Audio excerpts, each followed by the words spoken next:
Welcome to Wrestling is Fiction, Episode 3. I'm Zach Hannigan with my buddy here, Darkstar Shady, and it's time to finally dive into our creative minds and get this show on the road.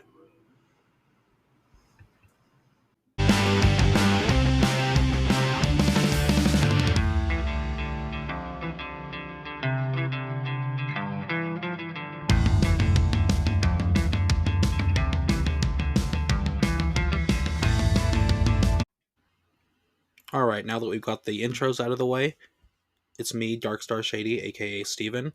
Time to give a little shout out to our sponsors who are keeping our bills paid this week. First up is Gengar's TCG shop on TikTok. He sells Pokemon cards by the pack and by the booster box. He also has a link to sell individual cards. Other than that, I'm also partnered with a company called Dubby. They do gaming energy drinks. If you use code DARKSTAR10 on their website, dubby.gg, you can get 10% off your orders. All right, Zach. So we've got a lot to cover from the last couple days, and it's all just the WWE draft. So, what are your thoughts on theirs versus ours so far? Just looking at it really quickly. Yeah, so funny story on this. I'm pulling up the full WWE draft results online, and I'm scrolling, and I get to CBS, who published the WWE draft results, and they actually have a draft grade, Oh, which I found interesting. They gave them a C because they said a lot of picks don't make any sense, and it's kind of like we're big NFL fans. It's those grades they give at the end of the draft, like these guys had a great draft, and the truth is nobody knows. yeah, they're Specifically for WWE, I mean, Triple H seems to always be thinking 3 steps ahead, and it's kind of a wait and see. There were some surprising picks, but overall, I think from a fan's perspective and drafting for value, we probably did a better job. Um, yeah, I'd have to agree with that. Not knowing what they're doing in the future, and we're a little biased on this show. We are a little biased, but also like night one of the draft really didn't have any point at all. Like I think two people switched. Nia Jax moved over to SmackDown. Braun Breaker moved to Raw, which really put a big damper on his giant signing with SmackDown that they made a big deal of like weeks in a row, where he just immediately was taken away anyways. Yeah, and it's odd because they seem to always be alluding to some sort of Paul Heyman meetup, which obviously can't happen now that he is on Raw, but we'll see. Yeah, and we don't even get to keep the Wolf Dogs together either because Baron Corbin went to SmackDown after the show was off the air. Well, speaking of the first night of the draft, I don't. It was kind of a not a great episode of SmackDown either. I'm trying to think back to what actually happened. Like both episodes were kind of just we're gonna do the draft. Here's a little 25-second match that's really just not gonna matter at all after a week. Um, on SmackDown, no, was Braun Breaker's match on Raw or SmackDown this week? It was on Raw. It was on Raw. Okay, yeah, and I just feel like they're giving him a lot of really fast matches where you're not even really caring. Like they're making him seem more like Goldberg than they are Brock Lesnar. It is a very Goldberg esque, and I hate it for him. Although that seems to be the trajectory they're putting him on. It is, but he can actually wrestle unlike Goldberg. Like he's good in the ring, he puts on great matches, but they're not letting him showcase any of that now that he's on the main roster. Well, I guess we'll see. I'm wondering if they're trying to make him build him up already, make him look very hard to beat. But if you know him from his NXT days, then you kind of know what he's capable of. Yeah, I would just like to sooner rather than later to actually see it on air at some point. Um, Night one though had one of the better picks I think in round one. Carmelo Hayes getting called up to SmackDown. Yeah, early pick for him, and I know there wasn't a bunch of people eligible that day. I can't remember exactly who was all eligible, but there was quite a few people who weren't. So Carmelo Yeah, Hayes in that situation felt like a good pick, and we all kind of saw it coming. If you follow NXT, he lost his title. His rivalry with Trick Williams seems to kind of be over, so it was time to move him up. Yeah, it was time to move him up. I was surprised he was a round one pick over. He went higher than Seth Rollins. He went higher than Randy Orton. He went higher than Liv Morgan. Went higher than the entire bloodline. Yeah, I think the thing with Seth Rollins is that he kind of felt like he was going to stick on Raw, and also he's hurt now, and who knows when he's coming back. So something to consider. But yeah, before Randy Orton surprised me. Yeah, I'm surprised Seth Rollins was even draft eligible because he just had surgery. No one's really sure or talking about when he's coming back, so I'm surprised that he was not just eligible but round one in general. Speaking of eligible, it was interesting that Roman Reigns didn't bother to be a part of the draft. So it kind of makes you wonder about his future. Is it really because he wants to be a free agent and kind of come back when he's ready and can fit into a story, or is he, thinking about not ever coming back? Yeah, no, I'm not sure how true they are, but I saw some rumors floating around online saying that they have absolutely zero plans for Roman for at least the next 4 to 5 months. They have no plans, no timelines for him at all. I, as a fan, hope that's not true, but we'll see. I'm wondering how much longer they can carry this bloodline shtick that they're doing now. Yeah, I think without Roman, this bloodline either has to become a really dominant faction and take some sort of titles for their own, or it has to disband sooner rather than later if they don't really have anywhere to take it. The Rock isn't going to be back for who knows how long. Roman isn't going to be back. There's not really a story left without either of them for the rest of the bloodline. Yeah, and how long is this rivalry with KO going to go on? And KO and Randy, I guess technically could stay together after Backlash, but we'll see. Yeah, I'm really curious to see why they're just nonstop putting Randy in tag teams and in different little groups rather than letting him have any kind of solo run at all that actually amounts to anything. Or make him the leader of a faction if they're going to do that. Um, Yeah, I think they're trying to figure out how to let Randy be a face when he's always kind of been, I don't want to say heel, but he's always been this guy who never really had friends. yeah, kind of a wild card, really. Exactly. Yeah, and I think if they are going to make him in a faction, it can't be with established people like Kevin Owens or anyone else that's already up on the card. They have to give him some younger talent, maybe pull someone else from NXT and just let him kind of mentor a group up to the top. Who would you want to see? I don't know if there's anyone in particular I can see him with right now. That's the problem, is that he doesn't really have a space in my head for where he could go at the moment. Um, a lot of the younger groups and younger people are either part of a established group now, or they don't really fit with Randy's style, I don't think. Yeah, I'm trying to think of who he'd be Like I don't great see with. the I don't see the family coming up to main roster and having Randy Orton show up with them. I don't see Chase U coming up and Randy being like, No, "Oh, you're the professor of the group. Well, I'm the dean of the college," kind of thing. I think it'd be more of a Bobby Lashley Street Profit situation where he kind of inserts himself in an existing tag team.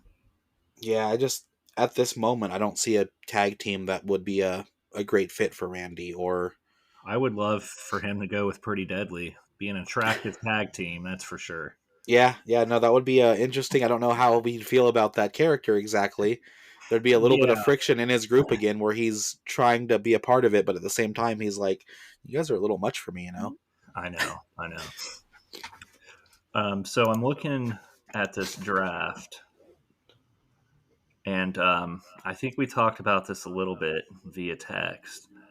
But the LWO and Legado del Fantasma split is interesting, and I'm kind of happy for it. I got so tired of that storyline where every Latin wrestler that comes in to SmackDown or Raw seemed to join LWO or LDF and had this rivalry. So I'm sort of glad that they are splitting them up. And I mean, we did that in our draft as well. essentially to make sure our rosters were a little balanced, but I think that's how it shook out. So I'm interested to see where WWE is taking that. Yeah, I think their feud is really played out the way it could. There isn't a whole lot to do with the same four people going against each other week after week, and not even different combinations really. They just have the same couple matches repeatedly. Um, I don't really think that either faction can really say they won that feud either. Like it was kind of just there. Yeah, I'm not really sure who you would Like say came on top. I mean, no one has titles. No one has really gotten pushed. I guess that was an attempt to push Santos, but it's kind of failed. yeah, and Santos's push came a little better where he was being on screen with Judgment Day at that. Yeah, Which is funny that he's not the side that got drafted over with the Judgment Day. that's what I was thinking. I don't know. Maybe we're reigniting a Dom rivalry. Yeah, either that or with the Judgment Day kind of starting to fall apart a little bit, maybe Dom goes back to Ray. Maybe he realizes his mistakes. Uh, and maybe not quite right away since his head's a little on backwards chasing after Liv Morgan now. I don't know if you saw the He backstage needs segment. he needs a mommy.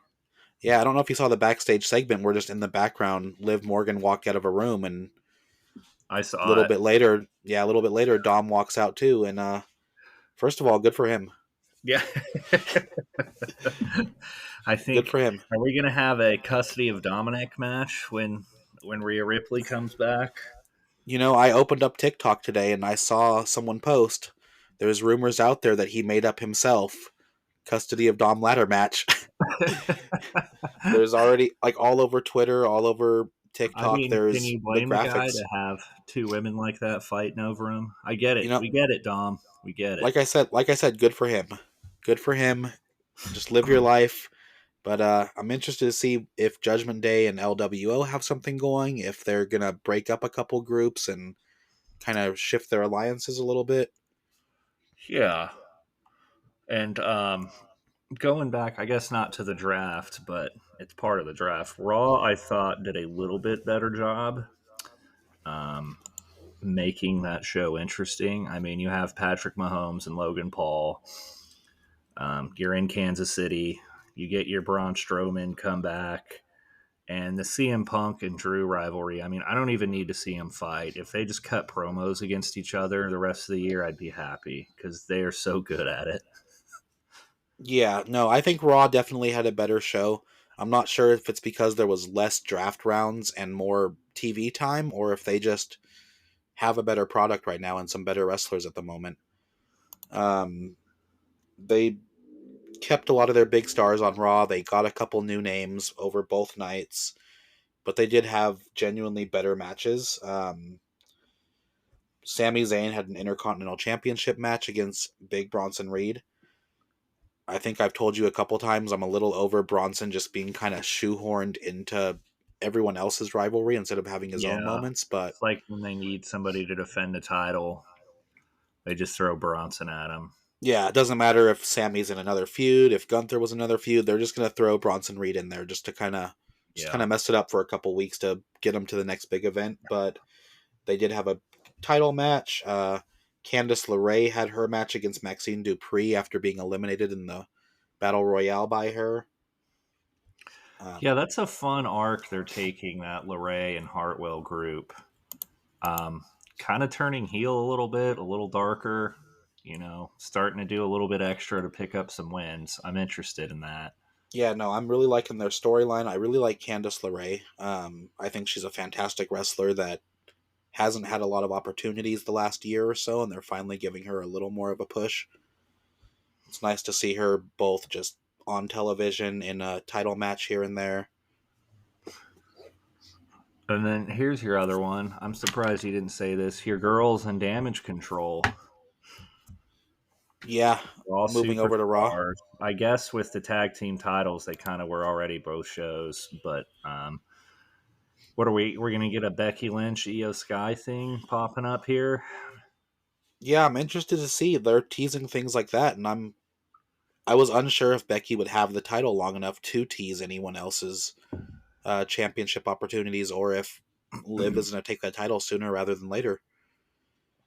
I'm also wondering what they're going to do if they let Becky beat Liv, which I don't know is going to happen. We'll see. Um, but after Liv, if Liv wins, you're thinking of this woman division now on Raw, and you're kind of wondering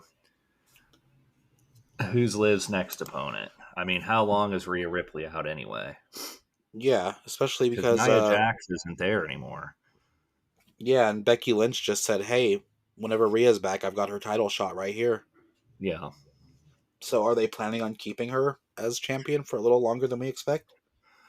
Well, if Liv loses this title match, then what? Her Yeah, revenge tour, so to speak, is over. yeah, I feel like Liv has to get that title sooner rather than later, but there's a lot more opportunities now that Raw got Damage Control. Alba and Isla are both over on Raw now as well.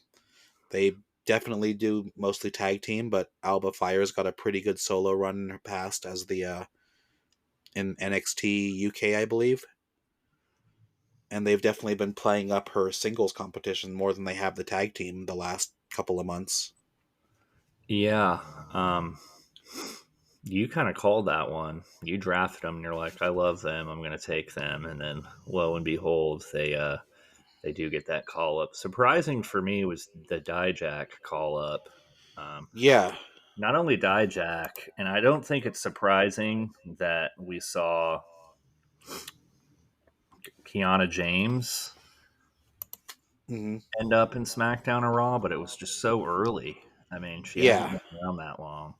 she hasn't. And there's like Lyra Valkyria fell further down the draft, and she's had a rivalry with Becky. She's had a title run very recently, and I don't know. I feel like the draft kind of had an odd order overall.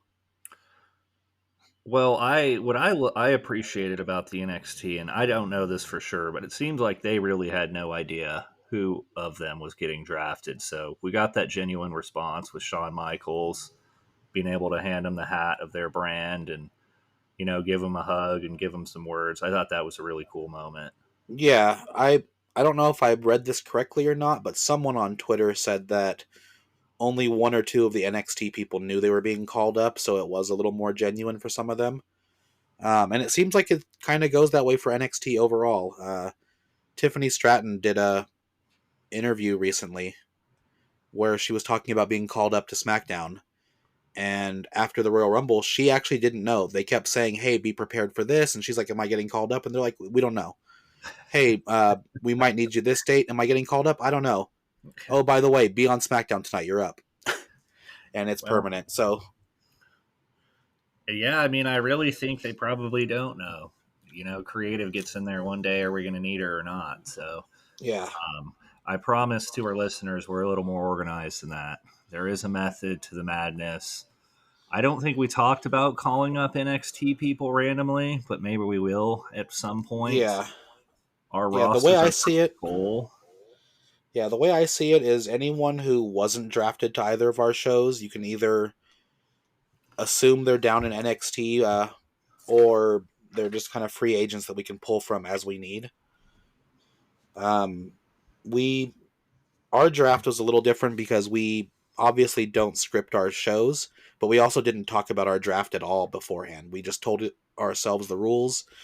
I have a notebook full of names, and some of them are scribbled out, and some of them are sad faces next to them, where Zach drafted them before I could. So our reactions last week were we're genuine towards each other. Yeah, it was fun. It reminds me of our fantasy football days, drafted in front or behind each other. And, I Yeah, always hate drafting in front of somebody who likes the same people I do because yeah, you're not going to get everyone you want.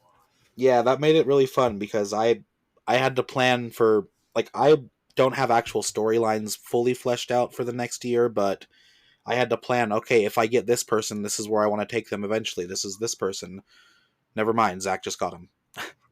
And I kind of had the opposite strategy. I really went for who I thought were the best people left on the board, and obviously with some bias in there of people I like. And so now, writing storylines, I'm kind of looking at this team of spare parts that I'm trying to figure out what makes sense for the roster. Yeah, no, it definitely was a bit of a struggle, and it got to the point where I was like, okay, I'm gonna take this whole team just so I have a little more roster. I'm gonna take this tag team because I need someone to mix into this. But I wouldn't be surprised if down the road you saw us do a couple trades here and there, or say that we did a little call up, because I have to give Triple H credit. This is hard. It's It is hard. I I would say that I probably would give the actual official WWE draft probably in that C plus range, just because it didn't make great television this year. No, and I don't know that it was the draft itself or everything else around it. It felt a little predictable. Um, and like we talked about the champions being protected, well, they probably end up on their same shows anyway. It took the mystery out of it. Yeah, no, I even if they had waited 3 rounds to say, "Hey, SmackDown's taking Logan Paul again," it would have at least given you a bit of pause, thinking, "Hey, are they going to swap the U.S. and Intercontinental titles again? Is Sammy going to go back over to SmackDown with KO?" I just it wasn't great television because night one, Raw had a better in-ring program, but the draft itself, I think the biggest change was Nia Jax went to SmackDown and Braun Breaker came to Raw. Then other than that, I think Andrade went to SmackDown, but he's already been kind of popping up a little bit here and there everywhere, so it wasn't like he was tied to a brand anyways.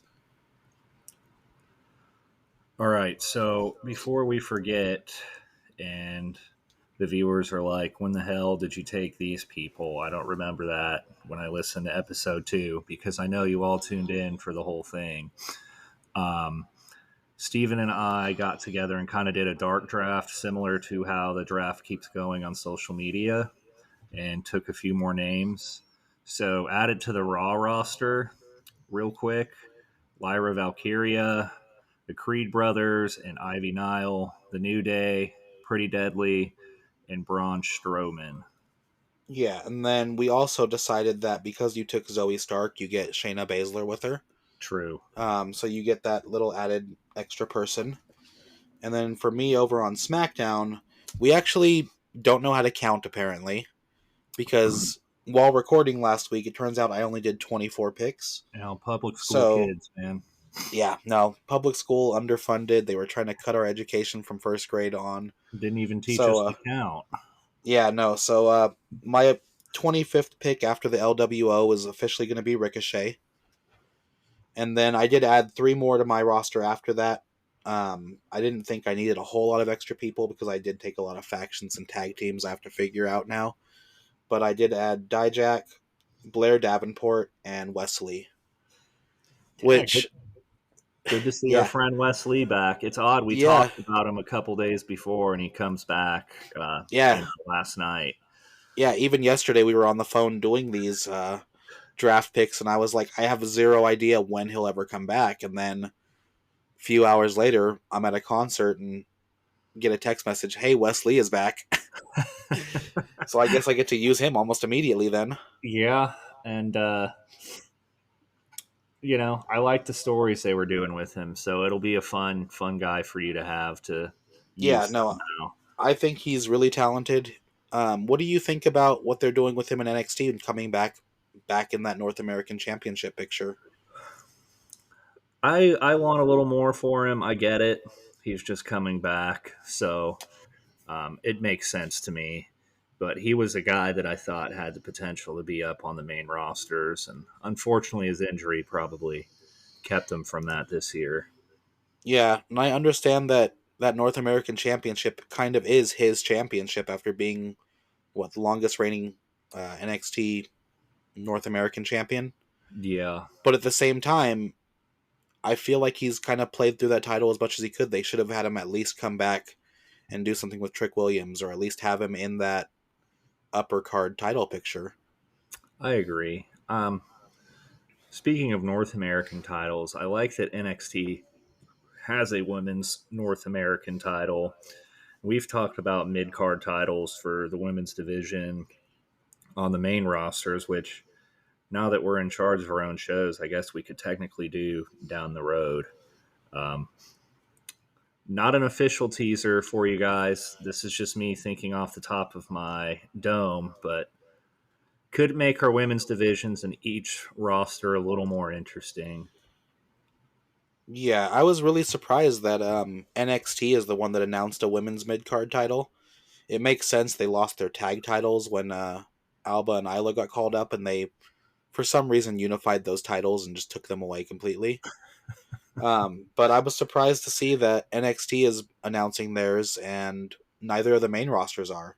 I guess it's probably a test thing, like Yeah, baseball test things in the minor leagues. I guess that's sort of what WWE's thinking.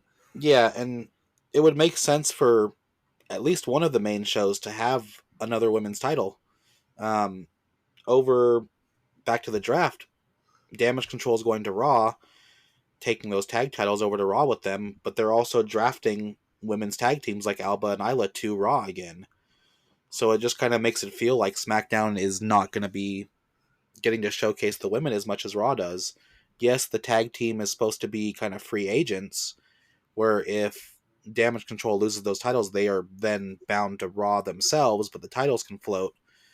It just doesn't feel like there's opportunity for that crossover when they're pulling the tag teams away with those titles. Yeah, that was odd to me. And SmackDown also just seems that it has less time to tell their stories. So they always feel a bit more rushed on television, and I'm wondering if that's part of the consideration.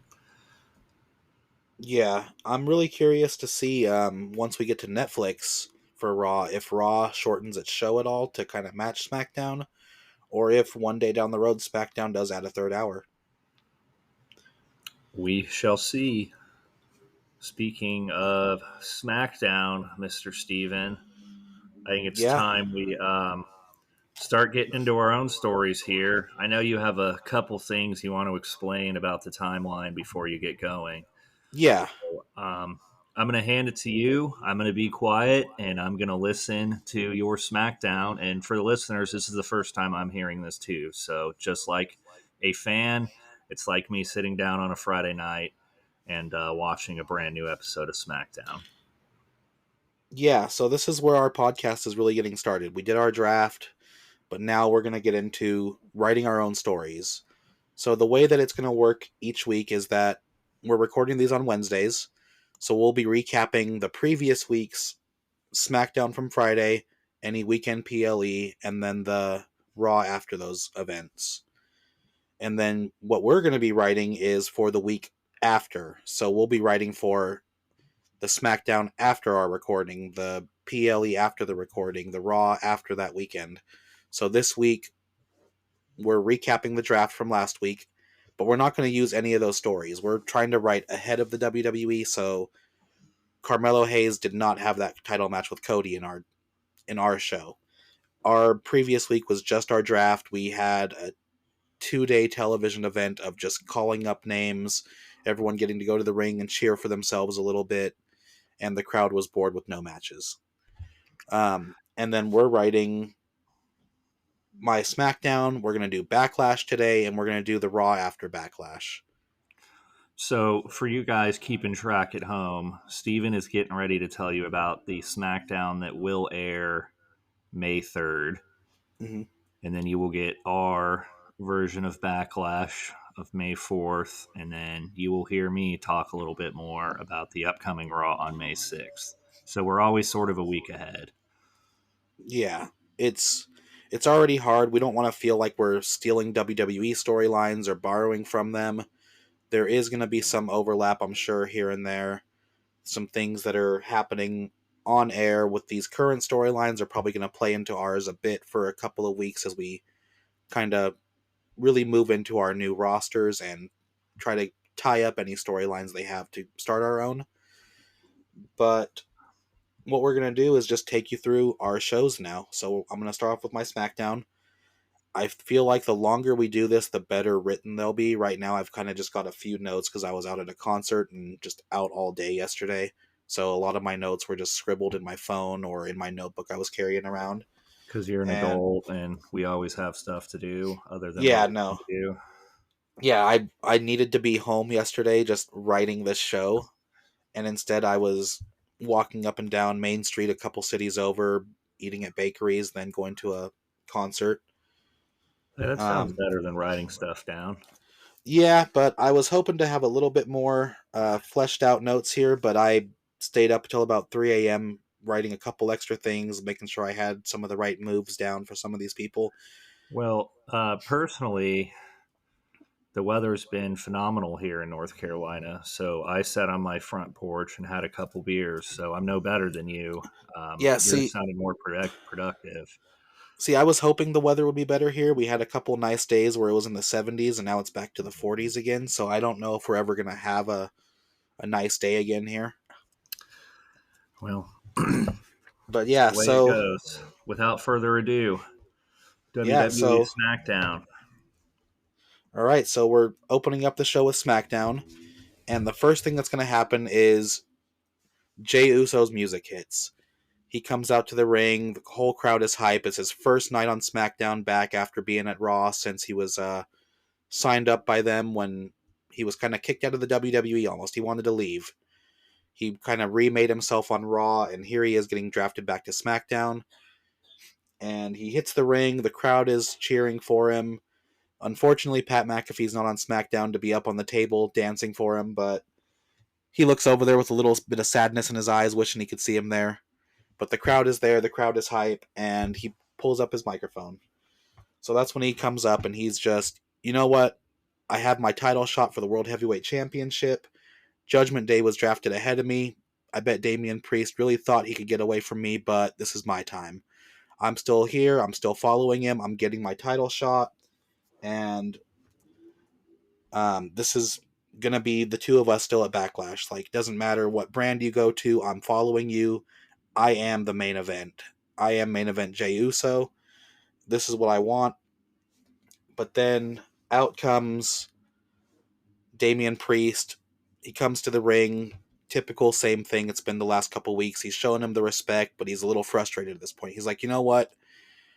I don't even know if you're worth this match anymore. Like, I was drafted higher than you. They obviously see a lot more in me than they see you. Your main event run hasn't really amounted to much of a main event. And him and Jay kind of go back and forth. And that's when JD McDonough runs in the ring again from behind, hits Jey Uso. Jey Uso gets up, he turns around. Damian's kind of just like, why are we doing this again? You can see it on his face. He didn't need this. But Jay kind of just throws JD out of the ring, picks up his microphone again. He's like, you know what? I'm getting sick of this. I want to prove to you that I deserve this. So me and you, JD, tonight, we're going to have this match. We're going to settle this before Backlash. I want you out of my way. I want Judgment Day out of my way. It's going to be just me and Damian. And that's when JD doesn't even get to agree before Damian says, yeah, he'll have that match with you tonight. You guys will do this. We'll make it official for you. And we kind of just go to break there. Do you want to like react to these at all, or am I just going to keep going through the whole show? I didn't want to interrupt you, but Okay. I can react after each one or I can wait. But, Yeah, go for it. Go ahead. Just give the listeners a little I bit of a can break from me. feel Jay Uso's music hitting. I love that intro. And especially with JD increasingly getting under Damian's skin, it makes sense that he just throws him to the wolves with Jay. And I think deep down, Damian probably wants that match alone anyway. Yeah, now that's kind of what I'm hoping to see is a little more frustration from Judgment Day. So that's going to be the main event for SmackDown is going to be Jay and JD. I don't know that necessarily JD deserves that main event slot as his character, but Jay needs it. Yeah, I mean, he'll get the push with Jay, so I see no problem with it. Yeah. So then, now that SmackDown's opened up with a promo, we're going to go into our first singles match. So we've got a couple people drafted to SmackDown that are already familiar with each other. So out comes Braun Breaker. His music hits. He comes out to the ring. He's kind of just pacing the ring, like getting excited to see who his opponent is. He doesn't actually know. And then Carmelo Hayes' music hits. The two of them have quite a history in NXT. They've feuded a couple times. And it's just going to be a nice opening match for Carmelo. His opening match for SmackDown, where he was drafted, is going to be against his old rival. It's going to be against him. They've got a lot of chemistry in the ring, so they kind of just have a really back and forth few minutes to open the show as the first match. You got Carmelo kind of just running around Braun. He's jumping off the ropes, trying to keep him off balance, keep him a little bit faster than he wants the match until Braun kind of just hits him with the clothesline, slows him down. We get one of those little delayed suplexes Braun does where he's just holding Carmelo in the air. Um, Carmelo was kind of stunned for a minute there, takes him a couple minutes of just back and forth to kind of speed up again. He's starting to hit Braun with a little more again. And that's when Carmelo is like, this is my moment. I'm going to finish this. He runs towards the ropes, does a little springboard. He wants to hit a clothesline on Braun to kind of put him out. Braun ducks under it. Carmelo's momentum kind of just has him flip a little bit. That's when Braun just bounces off those ropes, hits his spear out of nowhere, and gets the 3 count on Carmelo to kind of show him, hey, I've been on the main roster a little longer than you. But that wasn't bad. They went about 10-15 minutes on that match. And then something a little different happens. Braun sitting there in the ring. He helps Carmelo up, gets him out of the ring. Baron Corbin's music hits. He doesn't actually do anything. He just runs out to kind of celebrate with Braun. He's just holding his hand up, and then you can hear him yelling from the aired cameras, just, the Wolf Dogs are back, baby. We back. I actually love the idea of a Carmelo and Braun Breaker matchup. So I'm glad you did that. I hope we get to see it um, at some point in WWE. Yeah, I think the big thing was the actual aired product. I wrote this before. I had these matches planned before they aired the last couple. But Carmelo and Cody, one probably should have been a title match just to give it. Like, he literally came out pointing at the title. I don't understand why they didn't make it a title shot. But Yeah. also, they hadn't done anything together. Whereas Carmelo has that chemistry with Braun Breaker, and I'd like to see him just showcase his talent in a way that can maximize it. Yeah, I didn't mind the Cody Rhodes thing. Give Cody a tune up and essentially show that, Carmelo can hang with some of the better wrestlers on the main roster. But I like what you did too. Yeah, I had these matches planned as soon as our draft hit. So I started to pre-plan these matches before I knew who SmackDown and Raw were going to do. I do like Carmelo coming out saying I want to go straight to the top, but I just don't know if it was executed very well. I do like that Cody was immediately just like, yeah, let's do it, whatever.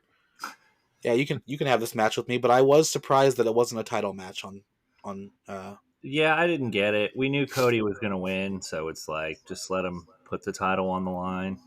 Yeah, especially because I expected Cody to kind of be that champion that does put his title up just for any given day. Well, who knows how much say he has anymore. Yeah. So then we go into my next segment, which is going to be another promo. I honestly don't have a ton of notes for this one just because I forgot. But the next thing up is going to be Imperium. In our draft, they did get drafted all 3 of them together. So out comes uh, Gunther and Ludwig Kaiser. They're in the ring. They had just attacked Giovanni Vinci after last week. Ludwig Kaiser kind of got fed up. He's over it. And this is where he's like, you know what? They drafted us as a group. We are not a group anymore. You are not a part of this. We don't want you. You've never been at the level that we're at. And Gunther is just kind of standing in the background, just straight faced, not like letting Ludwig have this moment, letting him call out his partner of the last year plus. And Ludwig is like, I've never needed you. You've held me back every step of the way. My frustrations have been boiling over with every loss that we take, that it's never on me, it's all on you. And that's when Giovanni Vinci comes out. He comes out and he's like, you know what? If you want me out, you have to beat me. You have to actually beat me in this ring. And next week, the two of us are going to go 1-on-1.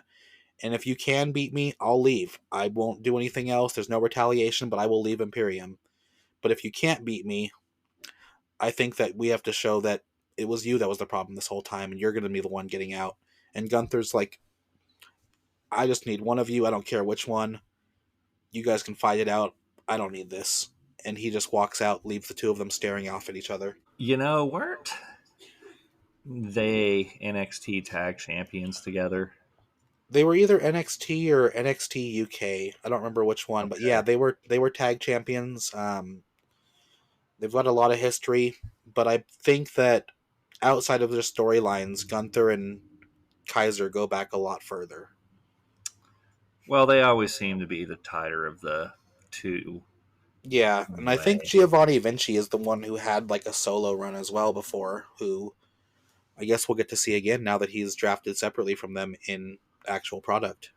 as Pat McAfee said, they might just not want the Italian man around. Yeah. No, I'm really curious to see. There's not really going to be a conclusion to that storyline. They just get split up immediately.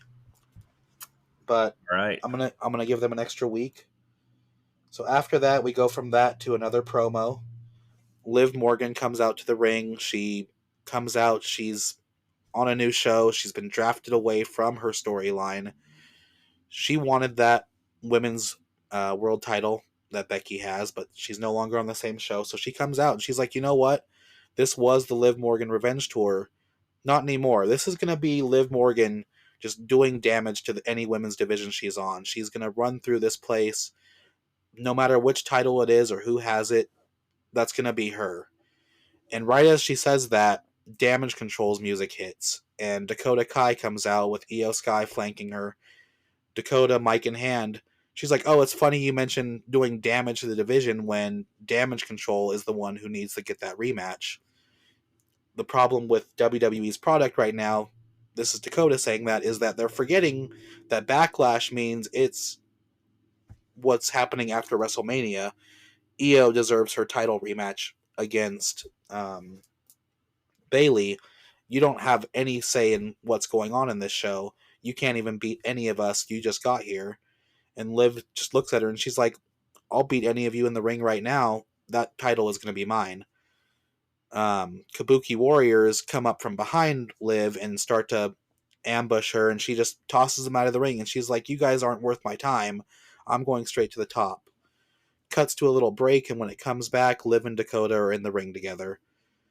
It's kind of back and forth, quick little match. Liv just kind of tosses her around, hits an oblivion, and she's like, you guys can't hang with me. I'm going for the title. You don't matter at all. And that's when Nick Aldis comes out, and he's like, I don't need this, you guys. We're going to do this the right way. Next week, Io versus Liv. Winner gets to have a title shot against Bayley. We're not going to just mess around and let you guys think that you run this division. This is my show. You have to go through me if you want that title shot. I don't care if you were the ex-champion. I don't care if you just got here and you had your shot before lined up. It's a new day. It's a new era. So the Liv Morgan Revenge Tour continues on the Yeah. SmackDown. Yeah. No, New she... people and new faces, but Same Liv. Same Liv. She wants her title shot. She doesn't care what title at this point. She just wants to take it away from anyone else because she doesn't think they deserve it. She's had too many second place finishes. She's fed up, and she wants to be at the top of the game. And then we've got one more match before the main event, and that's Chase U comes out, and Andre, as their little teacher, comes out, and he's like, we've been called up, we've been studying, I've been teaching these guys the ways of the main roster. We're going to take those tag titles eventually. This is our show now. We were made for this. I've been training these guys. I've been teaching them everything they need to know. And that's when DIY comes out for their match with them. DIY has been fed up just like Liv has, but they're playing it a little better. They're like, you know what? That's cool. Let's show you what the tag teams on the main roster are like. And it's just a little match. Chase U puts up an actually pretty good showing. They're holding him back for half the match up until Johnny Gargano gets in, hits him with a super kick. Just kind of puts them on their toes a little bit longer. Tommaso Ciampa comes in. They're kind of all in the ring at once, just brawling it out up until Andre takes the pin from Johnny Gargano. And it's just a tag team match just to kind of introduce him to the main roster. Nothing super important there. You know, DIY's been losing quite a few almost championship runs and all this thing. So it's nice to see him get a win finally on SmackDown. Yeah, it wasn't a big important match. It wasn't super high stakes. It was just welcome to the main roster. Here's what you got to compete with now that you're here. And then that takes us into the main event, which is Jey Uso versus JD McDonough. The match starts off. JD obviously can't hang with Jey at this point. Jey is fired up. He's ready. He's super kicking left and right just to really keep JD down. The match, they give about 20 minutes for this match. It starts off, goes into a commercial break pretty early with JD on the mat. And Jey is just in control the whole time, but he's kind of just like toying with them, drawing it out. JD gets up, he hits a couple punches here and there. Jey doesn't really get reeled by it though. Like he takes the hit, he kicks back. Um, Big turning point is when JD is running off the ropes and Jey spears him. Obviously, that Jey is really liking that spear lately, and he's hitting it pretty effectively. About 5-6 minutes left in the show is when Jey gets up on the top turnbuckle. He's about to hit a Uso splash. Finn Balor comes and dumps him off of it. Match gets called immediately. Dominic is out there in his sling, but he can't really do anything other than scream from the side. And Jey got tossed off that turnbuckle, but he rolls up, he gets up, and he goes and he hits Finn. The music for Judgment Day and Damian Priest hit. He's coming out to the ring, but he's taking his time. He's just kind of walking and letting Jey just kind of mop the floor with both JD and Finn. Damian gets to the ring as Jey has kicked them both. He's knocked them both out of the ring. They're on the ground outside. Damian comes in. He kind of just looks around at the rest of Judgment Day.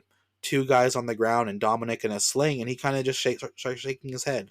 He faces off with Jey, holds his title up in the air, looks back at Finn one more time, and kind of just annoyed, bothered, and that just cuts the SmackDown show right there. Seems like you sowed the seeds of dissent for Judgment Day. I'm excited to see where that goes. Yeah, it's a good thing our Backlash starts immediately right now, huh? Wow. How convenient that works out for you. Yeah. So we've got our whole Backlash card here. 7 matches. It's going to be a little different than the actual Backlash that I'm honestly a little disappointed to see Backlash only has a 5-match card this year. Let's see. Yeah. All right, so our first PLE is here, episode 3 of our show, and we're already just in the deep end of this creative endeavor. And Backlash is going to start with a little bit of a different spin than you'd think. So one of the biggest things is that there was already a match. I guess it's not quite lined up in WWE for the Backlash card, but Street Profits versus, oh my god, A-Town Down Under was their title match they're going with. So we kind of wanted to write around that. So the show opens up backstage, and you see the Street Profits on the ground, obviously having been attacked, but there's no real people around them to really know who did this. But they're down, they're out, they're not injured to the point where they're going to be out, but they obviously are not going to be able to open up the show. It was supposed to be this tag team title match to open Backlash, and Nick Aldis comes up. He's a little frazzled, hand on his forehead, just like, who did this? What's going on? We've got to figure out how to shift the show on the fly. So that's when he's like, you know what? We're gonna have to figure this out later. We're gonna just go straight to the next match, which is gonna be a triple threat match. All right, so this triple threat match is a Raw match for the number one contender to face Becky Lynch at the next PLE. So we have Zoe Stark versus Nia Jax versus Tiffany Stratton. So they all come out, their music hits, they're ready to go. Match starts out. Zoe and Tiffany kind of team up on Nia early, eliminate the big dog. They're throwing punches and kicks. They back her into a corner. Zoe kind of hits this jumping knee on Nia. Tiffy does her classic back handspring corner splash.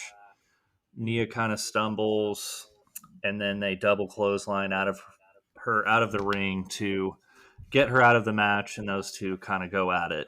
So as Tiffany's back is turned, Zoe tries this quick roll up real quick. Tiffany kicks. You see him exchange punches back and forth. Tiffany eventually gets control, clotheslines Zoe to the ground, gives her a couple stomps, tries to move her into position for her prettiest moonsault ever, just in time for Nia Jax to recover and push her off the ropes. So Nia's going to try to take advantage of the situation. She hits her classic leg drop on Zoe, tries to end it quickly, drags her back, goes for the Annihilator, um, hits it, gets a close 2 count. Just in time, though, our friend Tiffany Stratton breaks it up. So Zoe rolls out of the ring after all that nonsense happens. Tiffy and Nia start to go at it, exchange punches.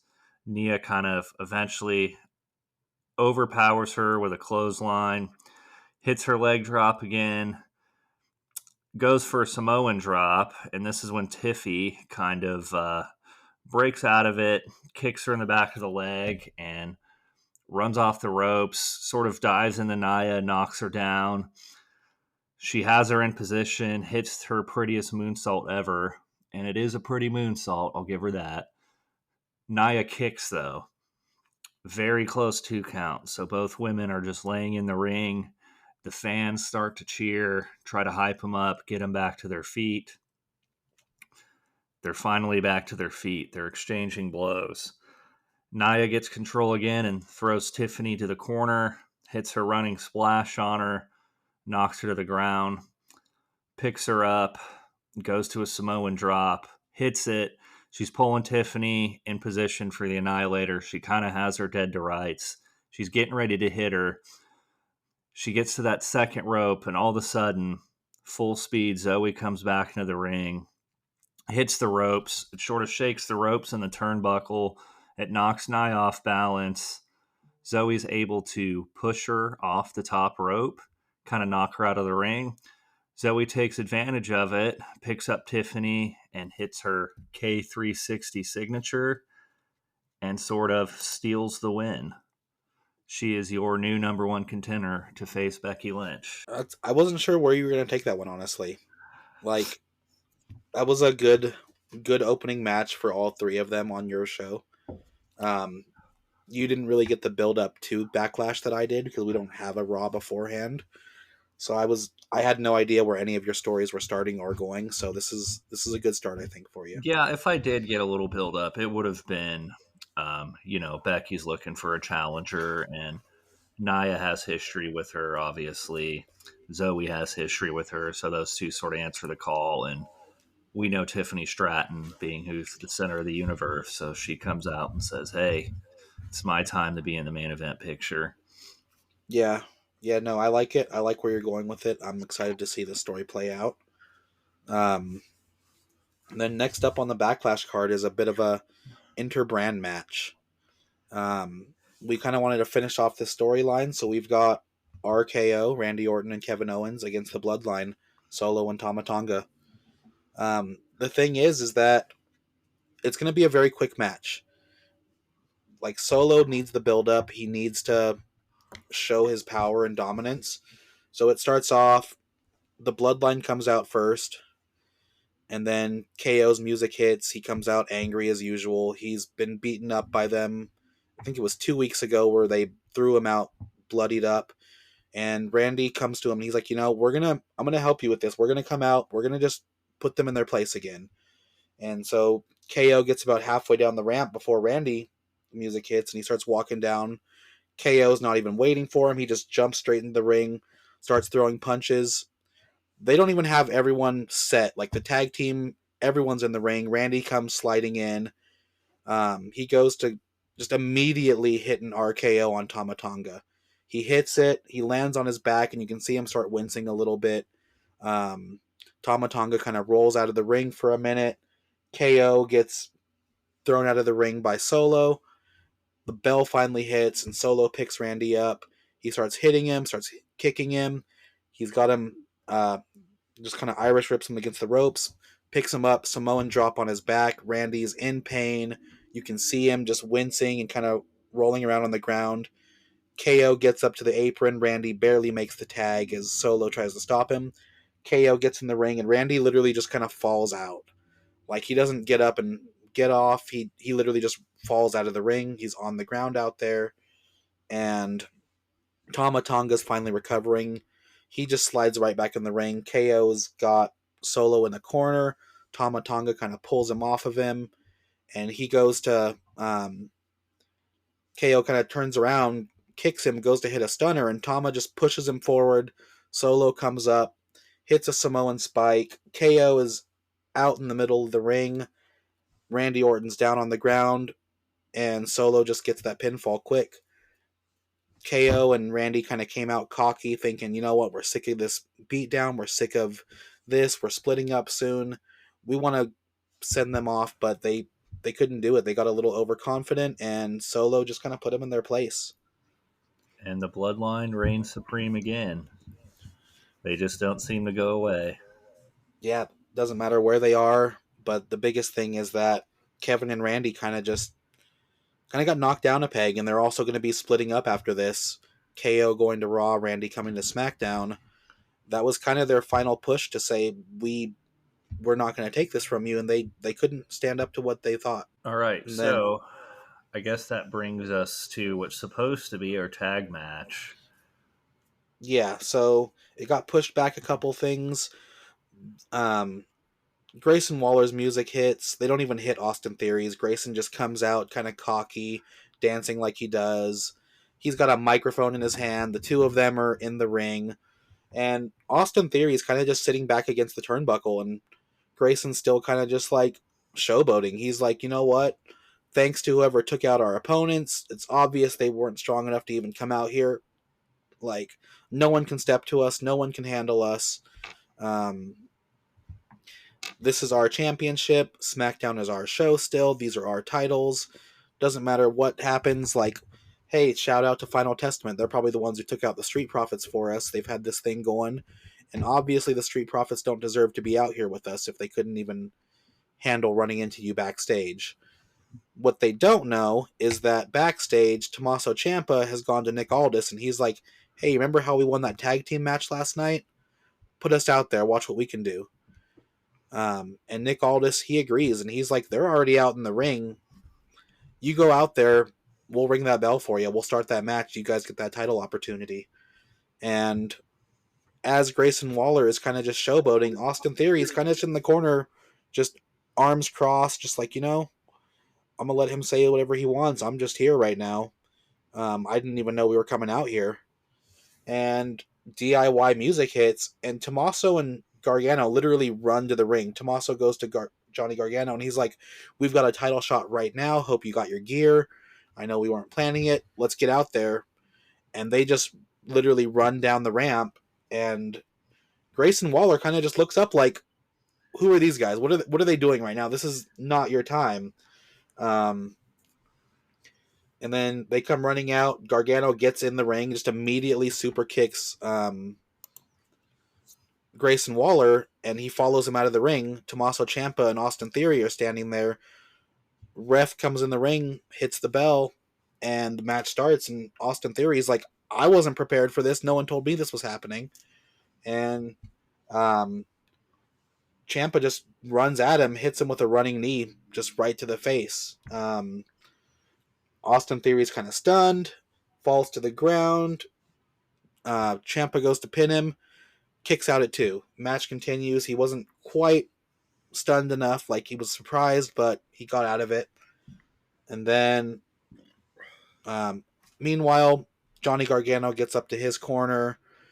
Um, Grayson Waller is still just kind of on the ground, just like kind of overselling being hurt. He's being super dramatic. He's like, "Oh, he kicked me right in the nose. Like, I can't believe he did this." And Ciampa just gets up. He gets Austin Theory up, hits him with a German suplex.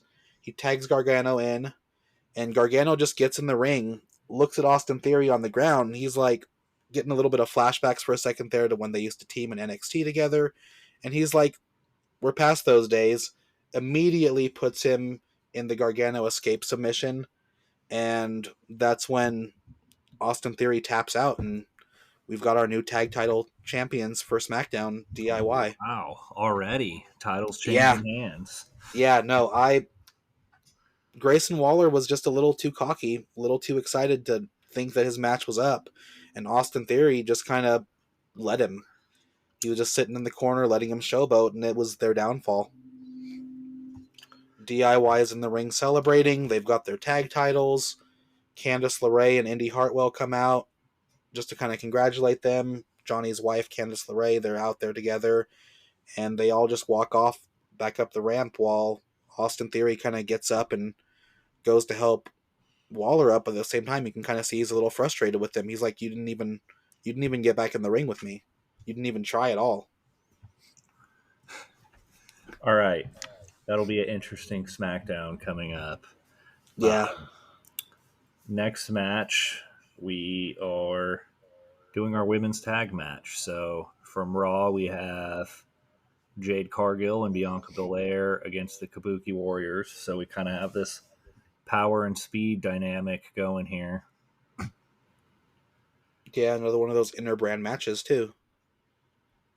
Obviously, the Kabuki Warriors have damage control, so they kind of have the numbers advantage there on the side, and they might play a part in the match. I don't know. Seems to be the way of damage control. All right, so starting out, Jade and Bianca just look like they're chiseled out of marble. Greek goddesses standing in the ring. They're kind of overpowering, surprising the Kabuki Warriors with how strong they are as a tag team. They're working well together, kind of taking advantage, really just dominating the match until Dakota Kai finally stands up and distracts the ref to give time for Kabuki Warriors to recover. Io goes around the corner and takes out Jade on the side, so Bianca's kind of left to herself against all of damage control. Kabuki Warriors kind of take back momentum, start hitting some of their high flying moves, getting ready to win the match. And then we see Jade Cargill. I think she could probably lift all four of damage control by herself, if I'm being honest. She looks that strong. She gets a near fall, finally kicks, able to roll out, tag Bianca. Bianca comes in, full head of steam, takes out both Kabuki Warriors. Dakota Kai stands up on the apron. She gets taken out. Jade Cargill takes out Io in the side of the ring. So we just have Kairi Sane and Bianca Belair in the middle of the ring. Bianca just takes that momentum, starts dominating her, becomes the EST that she is, hits her finisher. We get a cover. Dakota Kai jumps in the ring, but she's a second too late. You hear the 1, 2, 3, and you get new tag team champions. Yep, both tag titles switching the same night, and the women's tag going over to Raw with you. I'm excited to see what you do with them for a while, and I kind of just wanted to take those titles off of damage control really early. Yeah, and it's Jade and Bianca just seem like such a powerhouse team. I'm going to have fun coming up with who can really compete with them. I have some ideas now, but we'll see. Nice to have more titles on Raw. Yeah, I've got some stuff I want to play around with SmackDown for a bit, but I don't need the titles for them quite yet. So I'm excited to see you kind of play with them, see if they get moved around at all, or if Jade and Bianca just kind of dominate.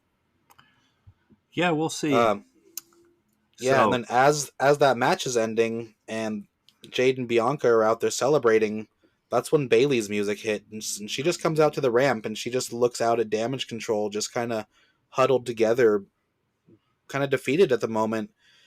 And you have to remember, EO is going to have that not the main event, but the number one contender match, and she kind of just looks at them and she's like, I don't even know if you're worth giving a rematch to. Like, Damage Control isn't what they used to be.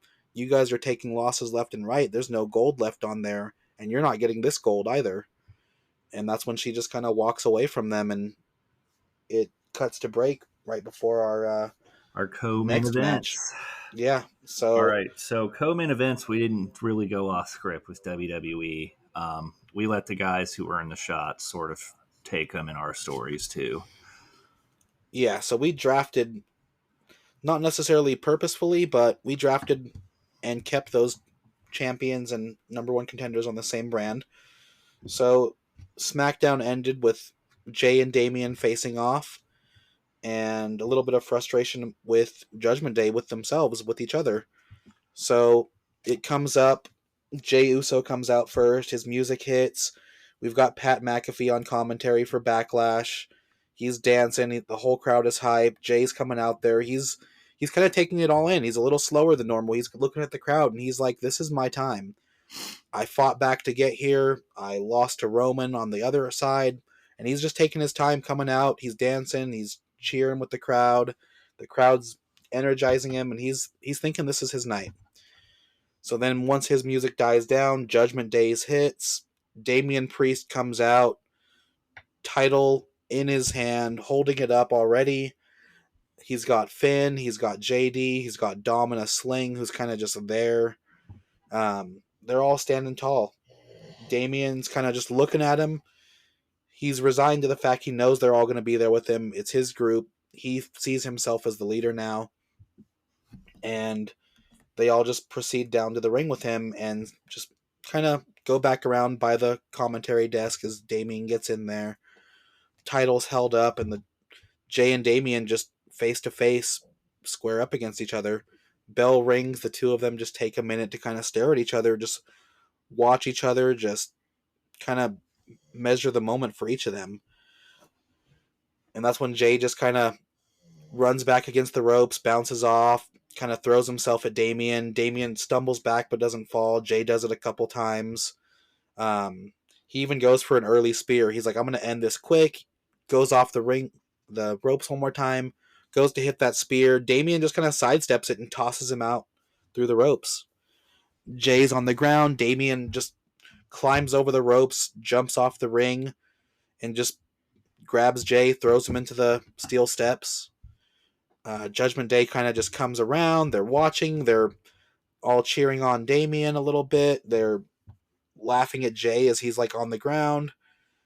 Damian picks up Jay, pulls him by the hair, stands him up, and just tosses him back in the ring before he slowly, calculating, just gets up on the apron, climbs over the ropes again, and he goes to end it early. He goes to pick up Jay. He wants to hit that South of Heaven, and Jay just kind of wriggles out of it, kind of falls to Damian's side, steps back, hits a super kick. Damian's a little stunned, hits it again.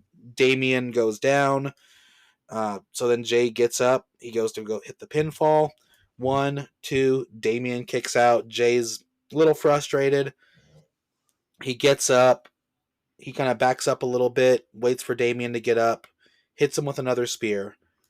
Jay's not messing around. He's not just hitting little punches. He wants this title. He's been in this main event scene off and on for the last couple years, and he's just going full speed. Hits another spear. Damian kicks out again.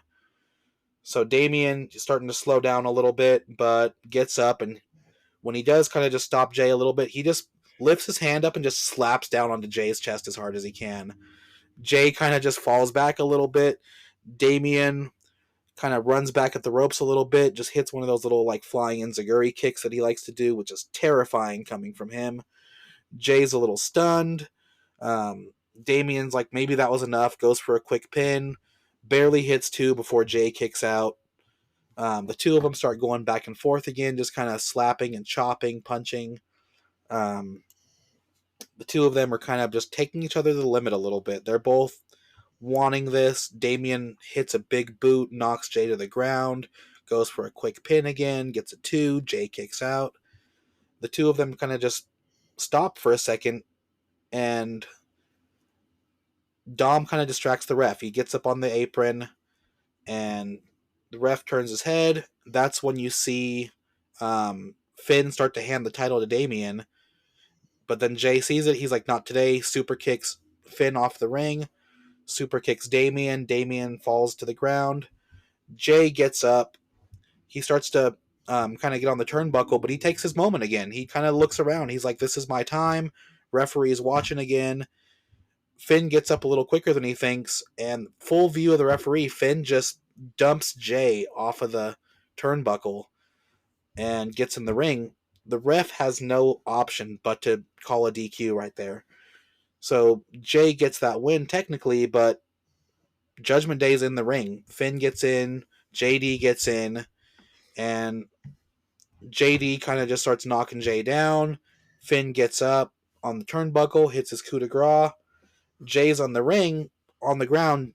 Damien's got his title in his hand. He just looks at them and he's like, you can hear him say it over the camera. I don't need you. I don't need this. This wasn't supposed to happen. And he just walks away. He just walks away, leaves Judgment Day and Jay all in the ring, and just leaves. Finn, Damien, or Finn, JD, and Dom are all just kind of staring at each other like, what just happened? More trouble Jay's in Judgment Day. Yeah, and we'll have to wait till SmackDown for that one. And that takes us right to our main event. So our main event, we have the American Nightmare, Cody Rhodes, against AJ Styles. Cody's music hits, whole crowd goes wild. You know how much they love when his music hits. So match starts out kind of quickly. AJ decides that his best chance is to take it early. So he comes out running. He clotheslines Cody a couple times. Almost immediately hits a phenomenal forearm. Covers Cody. Gets a close 2 count. Cody kicks. You can kind of see on his face he's a little bit stunned, not expecting to have early offense against him like that. Match kind of goes back and forth. Cody finally starts to build some offense. He hits his bionic elbow, his drop down uppercut, his disaster kick. AJ kind of beat up, rolls out the ring, takes a little bit of time. Cody goes out there, hits him a couple times, throws him back in the ring. Where Styles is kind of waiting and wait. So he hits Cody a couple more times, hits him with a Styles clash. Cody's stunned. The crowd is sort of quiet, thinking, is AJ really going to pull this off? Cody does this veteran move. He rolls out the ring. So AJ says, oh no, I'm not going to let him. I'm going to not let up. Styles gets on top of the ropes like he does, sort of dives into Cody, pushes him into the announce table. Cody goes flying over it. At this point, Cody is looking worse for wear. AJ throws him back into the ring. He's waiting to hit his phenomenal forearm to finish this match. Cody stands up, sort of stumbling, has his back to AJ. AJ's getting ready to jump on the top ropes to hit it. And lo and behold, Mr. L.A. Knight comes from the crowd, pushes AJ off the top. Cody doesn't see this happen. Ref doesn't see it happen. All Cody knows is he stands up. AJ's on the ground. So he picks him up. He hits his finisher. Hits it again. And then a third crossroads for good measure. And he pins AJ 1, 2, 3 and retains his WWE Championship. Nice. I was a little worried there that Cody was going to lose his title already. I sincerely thought about it. I almost did give it to AJ, but I'm not ready for Cody's run to be over. Yeah, and you've got this great LA Knight and AJ Styles rivalry continuing a little bit, and It's been a lot better rivalry than I thought it would be. Yeah, and speaking of, I forgot to mention this. We talked about it, and real quick because I know we don't have a ton of time. I hope you guys are happy. Cody defended his title. All right, it's gonna be okay. He'll have plenty of time to defend his title. I don't know what this is with who never defends. Roman Reigns had it for over 3 years. I think in the last year, I can count on one hand how many times he defended it. And I say this because I got a text from a buddy, my friend Leonard, big wrestling fan, great history teacher here in the great city of Greensboro, North Carolina. But he goes, you need to talk about this because it's kind of ridiculous. And I go, yeah, wrestling fans tend to be. But not to worry for you guys. Cody will be defending his title plenty on my show. Yeah, and even in actual WWE, he's had the title for 3 weeks. Yeah. He's been on multiple shows. I believe he was over on their like European tour doing live shows. Like Yeah. it's not like he's not showing up to work and not defending. He's working. He's doing interviews. He's putting the title out there. He's going to the live events that Roman. I think Roman did one live event in the last year, which was a title defense against Rey Mysterio to his credit. But Roman doesn't do the every day, every night, in and out of the ring constant thing. He was literally off. Cody is working. I would also say people forget that in Triple H's era, he seems to want to make the titles mean a little more. So it means a little more when you see the champion there. I have no problem with it. I mean, he's there more than Roman, so I don't know what we're complaining about. Yeah, and like I said, I wish the Carmelo match had been a title match, but even then, Cody showed up and he was working. He was working a regular SmackDown. He showed up at Raw, hit a promo. Like, he is going to work. He is doing it, and he's showing off that title every opportunity he can. He's not just off the air letting the storylines play out without him. And that's a perfect segue into Monday, May 6th Raw after Backlash. So we come in immediately. You hear Cody Rhodes' music hits.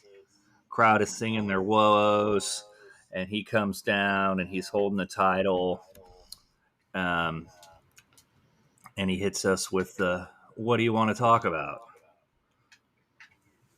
We can talk about the fact that I successfully had my first defense, or that, against my knowledge, LA Knight interrupted our match.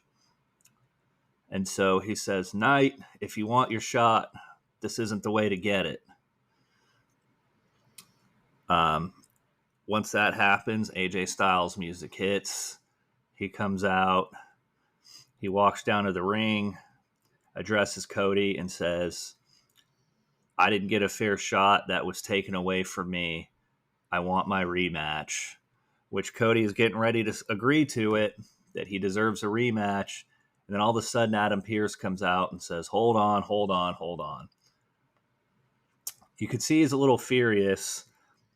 He comes over the mic and says, this is the first title defense in our new era. And LA Knight interrupted what was a great match already. If I see him touch you again, AJ, he is out of Raw. In fact, he needs to work his way back into any title picture as far as I'm concerned. So in tonight's main event, he'll be taking on the Celtic Warrior, Sheamus. And so Pierce walks back. Cody and AJ kind of shake hands, seemingly agreeing to a rematch down the road at some point. All right, our first match. We get a Tiffany Stratton, Nia Jax match. They seem to really go at it in a triple threat match. Really don't like each other. Kind of a quick match. It's back and forth at first. Tiffany knows she needs to use her striking game to get Nia to her knees. Kind of uses kicks and punches, whatever she can, but she's still overpowered with strength. Every time Tiffy seems to be gaining momentum, Nia has an answer. She pushes her off or is able to pick her up or kind of counter her punches. But Tiffy has this moment where she finally gets her into the corner and gets to hit her signature handspring corner splash. Looks like she has momentum. She's getting ready to go for her prettiest moonsault ever. She does her backflip. Nia gets up and actually catches her on her shoulder. Puts her in position for a Samoan drop. Drags her back into position. Hits her Annihilator. And gets her 1-2-3 count. But that's not enough from her. She kind of keeps stomping her. Hits her with another Annihilator. And throws her out of the ring. And does her classic Nia hands up and stares at the crowd. Because she's real proud of her work. Nice. All right, I'm next. excited for that rivalry. It's going to be a good one. I have plans for it. All right, next, we're going to finally address the Street Profits issue. Bobby Lashley's music hits. He comes down to the ring. He talks about how his team finally worked their way up to get a title shot, and it was taken from him by some cowardly team. And he accuses the Final Testament. He says, I know it was you. You're the only ones that would do something that stupid and try to take a title shot from us. So, he kind of says, Karrion, get your guys in line. You're lucky we're not on the same show, but I'm sure we'll be seeing you at some point. Drops the mic, walks out, pretty angry. More to come from that later. All right, our next match, we have a match to decide who's going to take on the Awesome Truth, so it's sort of a number one contender match. We have Pretty Deadly going against the D'Angelo family, so they're making their main roster debut. Kind of a cool match. They've seen each other before in NXT, and so Pretty Deadly gets off to a quick start. I mean, they're dominating. They actually end up hitting this is a funny name for their finisher, Spilt Milk. So they hit their finisher. They go for the cover. Tony, just in the nick of time, breaks it up. Stacks is kind of in the ring, sort of out. He's not really a factor now, so Tony kind of has to do this on his own. He throws Kit out of the ring. He grabs Elton. He hits his finisher, his swinging fisherman suplex, gets his 3 count. So the family, in their debut, immediately gets a shot at the top titles. Nice. I've always liked playing them. with tag teams. Yeah, I've always liked them, and I'm excited to give them a little push. All right, next, Becky Lynch's music drops. You get your woes out of the way.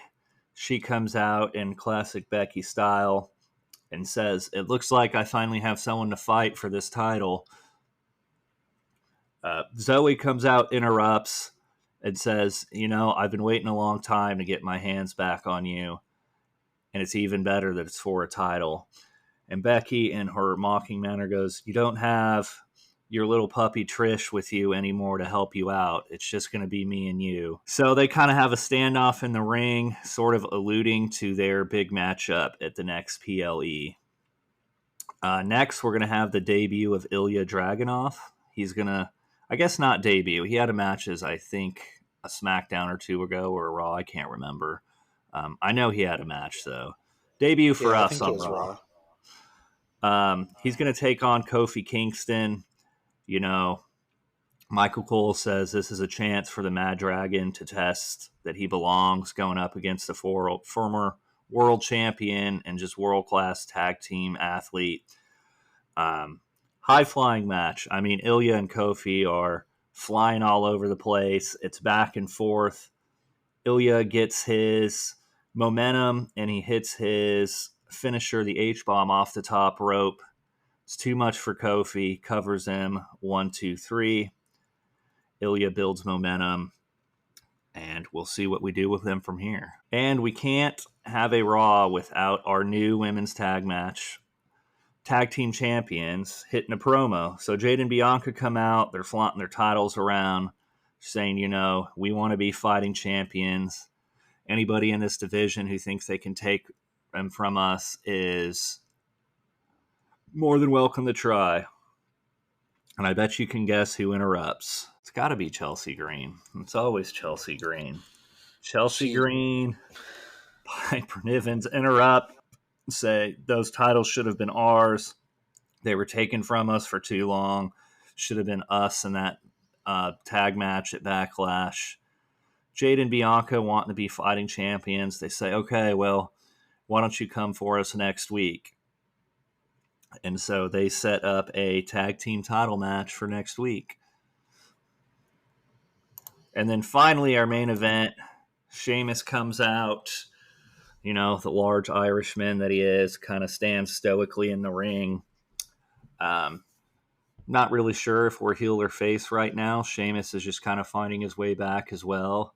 And then LA Knight's music drops. Crowd goes crazy. He comes out in his typical LA Knight fashion, gets the crowd going, and he's rolling at first. I mean, he's really beating the heck out of Sheamus. Um, hits a blunt force trauma, tries to cover Sheamus. Sheamus kicks out. I don't know what he calls it, if he calls it the people's elbow. Hits that. Sheamus kicks. At this point, LA Knight is getting frustrated that he can't put him away and tries to do something out of character and gets on the top rope. And he goes, I'm going to try some high flying stuff to put him away. He goes for it. Sheamus rolls out of the way. LA Knight kind of lands on his feet, but rolls. He turns around, and Sheamus just hits him with his brogue kick, knocks him down. Sheamus, 1, 2, 3, gets the win. And LA Knight is kind of left in the ring stunned, knocked down a peg, wondering where he goes from here, since it seems he's out of the championship picture. And he can't touch AJ, so we'll see what's left for Mr. LA Knight. And the show fades out with Sheamus hand in the air. I may get some hate for this, but I kind of like seeing LA Knight get knocked back down. Like, I think that he can be good, but I think he got pushed to the very top of the shows a little too quick. Yeah, that was kind of my thinking. It's everyone probably expected him to win that match, but that's kind of why I want it to be against Sheamus, a respected guy who's been around a long time, and it's not that hard to see Sheamus beat LA Knight. Yeah. No, it's a solid Raw after Backlash. I'm excited to get my Smackdown after Backlash next week on the next episode. I know this episode probably is going a lot longer than we planned. Like, I think we wanted to keep most of our shows around an hour.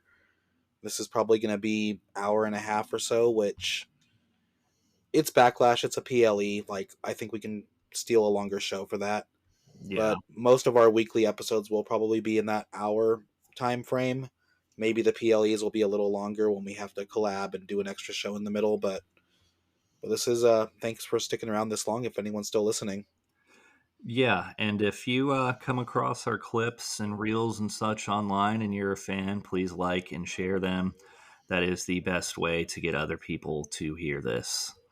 Yeah, and definitely make sure you're following us on whichever platform you're listening to this: Spotify, Apple, Amazon. I think we're listed on Google until Google Podcast goes away in a few months, and then we'll get ourselves up on YouTube instead. We make it very easy for you to listen to us. And Yeah. if you find us interesting, I mean, seriously, pass it on. And if we suck, put it in our comments. Any engagement is all right for us right now.